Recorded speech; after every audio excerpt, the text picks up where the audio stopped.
Anyway, he went out in the hall. This girl came outside. He started grinning and skipped out in the hallway. And when he came back into the post office again, I said, "So was that your wife?" He said, "That's none of your business." I said, "Well, was that your break?" So that's what kind of stuff I would say to him. And Margaret said, "You just keep riling him up. Every time you make him mad, he gets mad at all of us." That's funny. So, but I mean, that wasn't his wife. I said, I know your wife's father and mother, right? So he couldn't understand that. Then his mother-in-law's next door neighbor came in. I knew her. Wow. He was like, "How do you know all these people?" I said, "I know people." So I've been out here 30 years. I know people. You in trouble. So he didn't know what to say. But anyway, so I told you that story about the mailman falling, right? Mm-hmm. So a little bit later, he said, "I'm going to a meeting in New Brunswick. Do not pick up my telephone. And do not call me or call anybody else unless it's an emergency. Or you will be suspended." So I said, "Okay."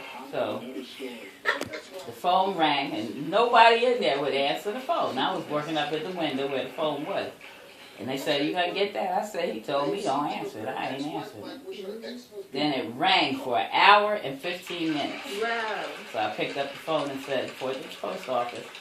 And he said, "Hi, this is the postmaster from Willowboro. I have an emergency for Edgar Paulus. Does he work there?" I said, "Yes, he does." "Well, can I speak to him?" I said, "No, you may not."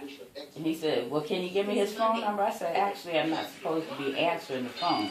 But since it rang for an hour and 15 minutes, I was giving you the courtesy of answering." "Well, give me his cell phone number." I said, "I can't do that either because you'll tell him I answered the phone and I'll be in trouble."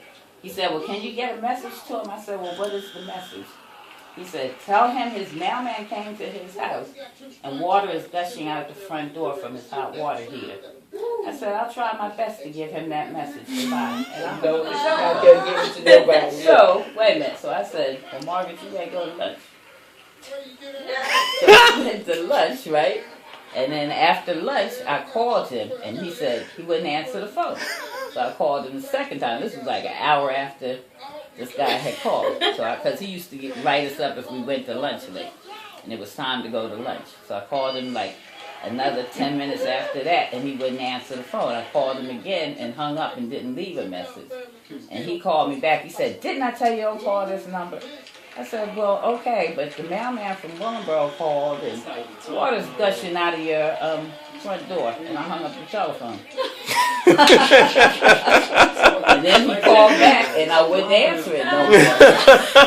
Then Margaret said, "Answer it and tell him." I said, "For what?" That's so funny. He hollered at me because I answered it, and the water's coming out of his house. I could care less. He wanted them to stay in there when those ants out there. Yeah, that was another Trying time. to keep Another them thing. locked in the ants. Lord, They one of those boxes with the white stuff in Hey, it. you're supposed to be keeping The your hands boxes with the one of those my boxes. head itch. Margaret tossed the box, and all this white powder came out of the box, which was like the anthrax, right? Whoops. I got that one, y'all. You know that, right? I got that one. That was a good one. Take us down, you give me some more medicine. Get together.